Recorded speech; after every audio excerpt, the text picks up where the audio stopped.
Olá, sejam bem-vindos à disciplina de Usinagem Convencional 2 do curso de Fabricação Mecânica do campus Hortolândia, do Instituto Federal de Educação, Ciência e Tecnologia de São Paulo.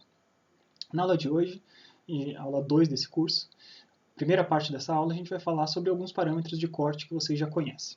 Tá? Então, é importante vocês pensarem o que são os parâmetros de corte. Tá? Então, quando a gente está falando de usinagem, a gente está falando de uma área técnica. Tá? Então, a tendência é que você queira ser o mais preciso possível quando você está fazendo um processo de usinagem, assim como outros processos técnicos. Tá? E o que quer dizer ser preciso e ser repetível? Né? Então, isso é uma coisa bastante importante. Então, se eu faço um processo de usinagem que deu certo e eu quero repetir esse processo com a mesma qualidade, eu tenho que ter parâmetros para controlar esse processo. Eu tenho que ter coisas que eu consiga medir e, repetindo essas coisas que eu medi, eu vou conseguir repetir a qualidade do processo que eu fiz. Tá? Então, essas coisas que você consegue medir e que definem a qualidade de um processo de fabricação é o que a gente chama de de parâmetros de corte. Tá? Esse é o tema principal da nossa aula. Tá? A gente vai ver isso, vai começar aos poucos, né? Vai revisar coisas que vocês já conheciam anteriormente, e a partir já dessa aula de hoje a gente vai começar a especificar algumas das coisas que vocês já conheciam para o processo de fresamento, que é o processo que nos interessa mais especificamente ao longo desse semestre. Tá? Dessa primeira parte do semestre. Tá? Então deixa eu me esconder aqui no cantinho como de costume e vamos lá para a nossa aula. Então esses parâmetros de corte, a gente tem diversos sinônimos. Tá? Parâmetros de corte, grandezas de usinagem são sinônimos. Tá? Mas todos eles são coisas que eu consigo medir e essas coisas que acontecem dentro do processo de usinagem que definem a qualidade desse meu processo. É o que define o que está acontecendo ali ao longo do caminho. Tá? Então, o primeiro dos parâmetros de corte que a gente tem, deixa eu colocar aqui um pouquinho para o lado, para vocês verem algumas coisas que eu vou mostrar para vocês. Tá? Então, a primeira dos parâmetros de corte que vocês precisam dominar é o que a gente chama de velocidade de corte. Tá? Velocidade de corte, espero que vocês se lembrem lá de usinagem convencional 1, são coisas que são padronizadas, né? A gente tem tabelas técnicas que definem quais são as velocidades de corte adequadas para algum processo de usinagem. Tá? Então, existiam tabelas de torneamento, por exemplo, que definiam faixas de velocidade de corte recomendadas. Tá? Então, como é que eu determino o que é a velocidade de corte de um processo? Existem alguns processos de usinagem, como a gente tinha visto, por exemplo, no aplanamento, para os quais os movimentos são todos lineares. Né? Então, a plana está se deslocando em linha reta, removendo fatias de material da minha peça. Então, para esses casos, fica bastante tranquilo, né? Fica bastante intuitivo. Bastaria eu medir qual que foi o deslocamento realizado pela ferramenta em quanto tempo, e isso me daria um parâmetro de velocidade. Só que para os processos mais versáteis de usinagem, como a gente falou anteriormente, né, que são furação, retificação e especialmente torneamento e fresamento, a gente sempre tem peças ou ferramentas que estão rodando. Então, como é que a gente determina qual que é a velocidade desse cara? Tá? Lembrando que velocidade vai ser sempre uma distância. Sempre que você falar em velocidade, você vai ter que ter uma unidade de distância sobre uma unidade de tempo. Tá? Então, como é que eu consigo fazer esse cálculo? Tá? Então, sempre que você tem alguma coisa rodando, você tem uma forma de você pensar em como que você define a velocidade. Tá? Então, imagine que você tem um círculo que está sendo rotacionado, tá? Um círculozinho ali de raio R, e digamos que ele esteja rodando ao redor do próprio eixo central. Tá? Então, a cada vez que eu dou uma volta completa desse círculo, qual que é o tamanho do percurso que eu me desloquei? Tá? O que eu me desloquei é o que a gente chama de perímetro. Né? É como se eu pegasse esse círculozinho que eu tinha e abrisse e mostrasse qual era o comprimento da linha que eu preciso para desenhar esse círculo. Tá? Então, como é que eu calculo o perímetro de um círculo? Espero que vocês se lembrem ali da disciplina de matemática básica, ou lá dos tempos de ensino médio, ou antes mesmo. Né? Basicamente, quando você tem uma circunferência de raio R, tá? O perímetro geralmente é ensinado como se fosse 2πr. Tá? O π é um fator que aparece na hora que você está aí falando de circunferências. Né? Então, o perímetro de uma circunferência, você sabe, se você pegar 2 vezes o π vezes o raio dessa circunferência, você chega ao perímetro. Só que está vendo, 2πr, então 2 e r estão ali nesse mesmo cara, e a gente sabe que 2 vezes o raio é o diâmetro. Que na parte mecânica é muito mais fácil você medir o diâmetro de alguma coisa do que um raio. Né? Você tem uma peça como essa, você vai pegar o paquímetro e vai medir o diâmetro. Né? Então é muito mais fácil eu trabalhar em diâmetro. Ou seja, o perímetro você pode denotar ele como 2πr ou simplesmente como π vezes o diâmetro, tá bom? Então, a cada vez que eu der uma volta inteira ao redor do eixo de uma circunferência, eu estou caminhando π vezes d de distância, certo? Então, lembra, uma velocidade vai ter uma unidade de distância por uma unidade de tempo. Seja lá o que esteja rodando, seja a peça ou seja a ferramenta, à medida que ela está rodando, ela está percorrendo essa distância a cada volta que ela dá. Quantas voltas ela está dando por minuto? Tá? Isso é o que a gente chama de rotação da ferramenta, que é o N, né, a rotação. Tá? Então, a cada volta eu caminho π vezes d, certo? E eu estou fazendo isso N vezes por minuto. Tá bom? Então, a cada minuto eu estou caminhando π vezes d vezes o número de rotações que eu fiz naquele minuto. A cada rotação eu caminho πd e eu estou fazendo N rotações naquele minuto. Tá bom? Então, os diâmetros que vocês medem, geralmente, são diâmetros medidos em milímetros, né? Nossa unidade, enquanto profissionais da área de mecânica, a unidade com a qual a gente se sente mais confortável de trabalhar, são os milímetros. Tá? Então, se você fizesse essa conta para alguma coisa que está girando a 2.000 RPM, esse número ficaria bastante grande. Então, geralmente, o que acontece, quando eu quero determinar uma velocidade, uma velocidade de corte, tá? Eu vou dividir esse cara por 1.000. Ao dividir por 1.000, essa unidade que estava sendo dada em milímetros aqui, quando eu divido uma unidade em milímetros por 1.000, ela é dada em metros. Tá?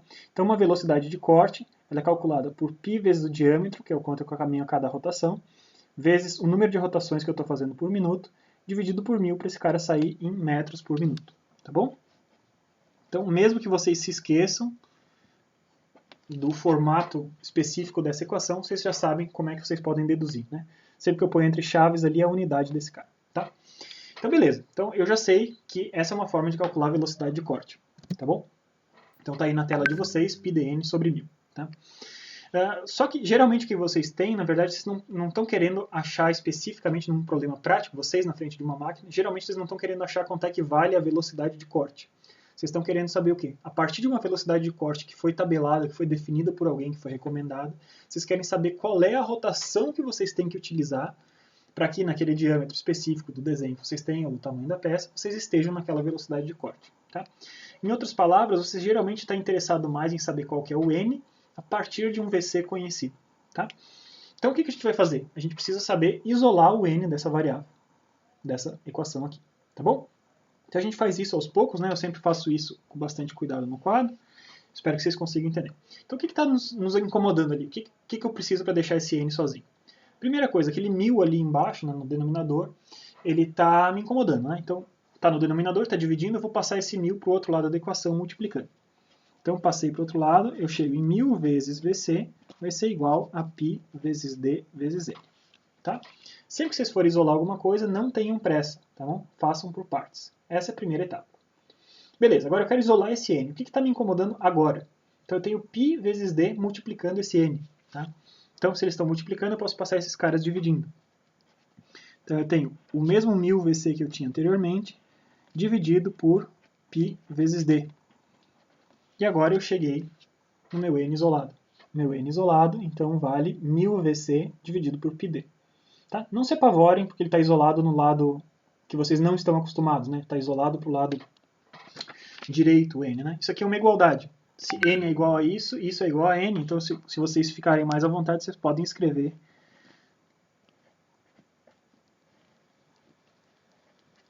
dessa forma. Né? Então, N igual a 1.000 VC dividido por πd. Tá bom? Então, isso aí vai ser uma forma que vocês geralmente precisam utilizar, já precisavam utilizar isso para torneamento, vão continuar precisando utilizar isso para fresamento. Tá? Então, esse é o tamanho desse vetor velocidade de corte é uma das coisas que vocês vão precisar quando estão operando uma máquina de fresamento, vocês vão precisar conseguir operar e descobrir quanto é que vale esse vetor velocidade de corte. Tá? O outro vetor que vocês precisam saber o tamanho é o vetor velocidade de avanço, tá bom? Que é o VF. Então lembra da aula passada que a gente tinha desenhado ali os vetorizinhos, né? Velocidade de corte, velocidade de avanço, velocidade efetiva, né? Vocês estão tendo que fazer esses mesmos desenhos para o fresamento, tá? Então vocês vão ter esses dois vetores, o vetor velocidade de corte, que vai ter um certo tamanho, e um vetor velocidade de avanço, que vai ter um tamanho bem menor, geralmente. Tá? E o vetor velocidade de avanço, ele reflete o quê? Ele reflete qual que é o percurso de avanço, qual que foi o comprimento de avanço que vocês caminharam em determinado tempo. Sempre que você está falando velocidade, você tem distância sobre tempo. Tá? E a velocidade de avanço, então, ela é dada pelo produto entre o avanço e a rotação que você tem. Tá? Então agora é o momento da gente lembrar, deixa eu me esconder aqui de novo, lá para o cantinho, que agora eu preciso mais espaço na tela para vocês. Tá? Então, a velocidade de avanço ela tem a ver com uma grandeza que é chamada de avanço e uma grandeza que é chamada de rotação, F vezes Z. Tá? Quem que é o avanço? O avanço é a quantidade que você percorreu. Tá? Lembra que o avanço é aquele movimento que garante que você sempre tenha material para remover para rotações subsequentes. Tá? Então, o avanço é quanto você caminhou de uma rotação para outra. Vocês, como já estão acostumados com torneamento, né, basicamente o que quer dizer? É o quanto que eu caminhei ao longo dessa setinha aqui, na hora que eu terminei de dar uma volta inteira. Então, eu dei uma volta inteira da peça, quanto que eu caminhei para o lado é esse valor do avanço que eu fiz. Tá? Então, para cada rotação, qual é a distância que eu caminhei para o lado, esse é um vetor, é um tamanho que se chama de avanço. Tá? Isso é medido como? Isso é medido em milímetros por rotação, por definição. Né? A cada rotação eu andei 0,4 milímetros. A cada rotação eu andei 2 milímetros. Então, isso são medidas de avanço. Tá bom? Então, veja que existe uma diferença muito importante entre velocidade de avanço e avanço. Avanço é alguma coisa que está determinada em distância por rotação. Velocidade de avanço, como todas as velocidades, são distâncias por tempo. Tá bom? Então, qual que é a relação entre esses dois caras? Tá? Você tem que ver quantas rotações acontecem a cada minuto, por exemplo. Tá? Então, se você pega ali, F é a distância em milímetros por rotação. Tá? Vamos definir aqui. F é a distância que você tem caminhado em milímetros por rotação. E o N, que é a rotação que você tem, seja no fresamento é a rotação da sua ferramenta ou no torneamento a rotação da sua peça, tá? É quantas rotações você fez por minuto. Tá bom? As unidades que você tem dessas duas unidades, dessas duas grandezas são essas. Então, na hora que eu estou multiplicando esses dois caras, percebe que quando eu faço F vezes N, em termos de unidade, o que eu fiz? Eu tenho milímetros por rotação vezes rotação por minuto. Certo? Então, o que aconteceu ali? Não posso cortar essas duas rotações? Eu tenho rotação de um lado e rotação do outro. Então, quem que sobrou desses dois caras? Eu tenho alguma coisa em milímetros por minuto. E por isso, é a partir da grandeza de avanço e da grandeza de rotação que me sai a grandeza de velocidade de avanço. Tá bom? A velocidade de avanço, VF, é dada por esse produto entre avanço e rotação. E isso vai sair nessa unidade de milímetros por minuto. Tá bom? Então, no torneamento era bastante claro, né? Então, o avanço é um avanço que caracterizava todo o processo. Quanto que essa ferramenta caminhou para o lado ao longo dessa rotação. Tá? No processo de fresamento, a gente tem uma situação um pouquinho diferente. Tá? Porque o quanto isso caminhou para o lado não define totalmente o meu processo de corte. Por quê? Porque depende de quem é a minha ferramenta. Tá? De certa maneira, o avanço, quando você estava falando de torneamento, ele era uma das formas de você medir qual que foi o esforço que essa ferramenta fez para remover material ao longo daquela rotação. Tá? Ele caminhou tanto para o lado, então aquela quantidade de material que tinha ao longo desse comprimento foi o quanto de material aquela pontinha de ferramenta, que era uma ponta única, tá? Tinha removido ao longo dessa rotação. Para uma fresa, eu posso ter uma fresa caminhando para o lado, só que uma fresa com diferentes números de dentes. Eu posso ter uma fresa com 3 dentes caminhando para o lado com uma certa velocidade, eu posso ter uma fresa com 5 dentes caminhando, eu posso ter uma fresa com 10 dentes caminhando. Então, o quanto essa fresa em si caminhou para o lado não é uma representação muito importante, porque depende de quantos dentes eu tenho para fazer esse trabalho de corte. Né? O esforço sentido pelos dentes vai depender do número de dentes que estão dividindo esse trabalho de corte. Tá? Então, mais importante do que o avanço todo, tá? O avanço todo é uma coisa que você vai medir em fresamento, mas mais importante que ele, você vai medir o avanço por dente. Tá? Então, Z é o que a gente vai chamar de número de dentes. Simplesmente você vai, pega a sua fresa e conta quantos dentes ela tem. Tá? E o avanço por dente é simplesmente o avanço da fresa inteira dividido pelo número de dentes. Tá? O que isso representa? Então pense o seguinte, eu tenho uma fresa que tenha 10 dentes, tá? E eu estou fazendo ao longo do movimento de avanço, estou deslocando ela para o lado 10 milímetros a cada rotação. Então, para uma rotação eu caminhei 10 milímetros com a fresa para o lado, tá bom? E eu tinha falado, acho que ela tinha 10 dentes, tá? Então, quanto de material cada dente removeu ao longo desse caminho? Cada dente, logicamente, teve apenas 1 milímetro de material para remover. Tá? Ao longo dessa rotação completa, cada um dos dentes foi se solidarizando e removendo um pedaço desse material. Então, para eu caminhar esses 10 milímetros por lado, cada um dos 10 dentes removeu apenas 1 milímetro de material. Tá? Agora pense que eu esteja de novo caminhando com uma fresa 10 milímetros por lado, só que no lugar de eu ter 10 dentes, eu tenho 2 dentes. Tá? O que está acontecendo? Então esses 2 dentes, eles caminharam para o lado, a fresa inteira se deslocou, eu tive que remover a mesma quantidade de material, né, uma fresa de mesmo diâmetro, removi a mesma quantidade de material, só que eu tenho muito mais material para remover para cada um dos dentes. Cada um dos dentes vai ter que remover 5 milímetros de material lá de dentro. Tá? Então você percebe que os dois processos teriam o mesmo avanço para o lado, né? A cada rotação eu caminhei 10 milímetros, só que o esforço que isso representa para cada um dos dentes de corte é bastante diferente nos dois casos. Tá? Então, muito mais representativo do que está efetivamente acontecendo para cada dente é essa medida de avanço por dente que a gente chama de FZ. É o avanço dividido pelo número de dentes. Tá bom? Então, que unidade tem isso? É a unidade de avanço dividido pelo número de dentes, como está ali na tela de vocês, é 1 milímetro por rotação do avanço, e ainda para cada dente. Tá? Então, rotação é uma coisa bastante importante, né? Quando a gente estava falando de torneamento, rotação era a rotação da peça, agora que a gente está falando de fresamento, rotação é a rotação da ferramenta. Tá bom? Então, isso é sempre medido nas nossas fórmulas em rotações por minuto. Quantas vezes ela rodou ao redor do próprio eixo em 1 minuto. Tá bom? E, finalmente, agora outra coisa que é bastante importante da gente levar em consideração é o diâmetro. Tá? O que era o diâmetro antes, quando a gente estava fazendo um processo de torneamento? Era o diâmetro que você estava usinando. Então, estou cilindrando uma peça que tenha 32 milímetros de diâmetro.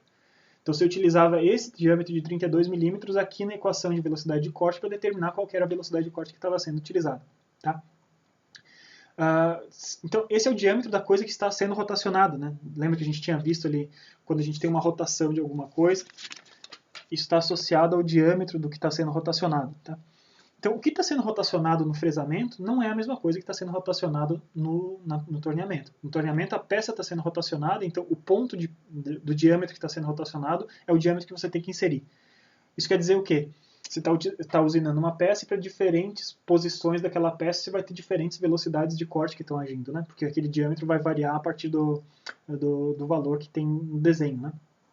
Já quando a gente está falando de fresamento, o diâmetro é o diâmetro daquela coisa que está girando. E a coisa que está girando é a fresa, e a fresa sempre tem um tamanho constante. Tá?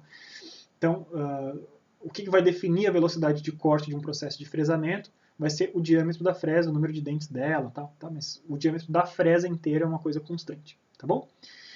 Então, isso aqui é só um recapitulativo, né, de parâmetros de corte que vocês já tinham visto anteriormente, tá? E eles estendidos e aplicados para o caso de fresamento. Tá? A gente vai seguir na segunda parte dessa aula especificando, lembrando qual que é a representatividade das velocidades de corte e avanço e por que a gente se preocupa tanto com essas velocidades de corte e avanço enquanto operadores de máquina. Tá? Em seguida, numa outra aula, a gente volta a falar dos cálculos de parâmetros de corte, desses que a gente falou até agora, de como que a gente calcula e como que a gente aplica isso para os processos de fresamento. Tá? Espero que vocês tenham gostado da aula, postem suas dúvidas no fórum da disciplina, façam os exercícios de fixação e fiquem aí na linha para a segunda parte dessa aula 2. Tá bom? Muito obrigado, até a próxima.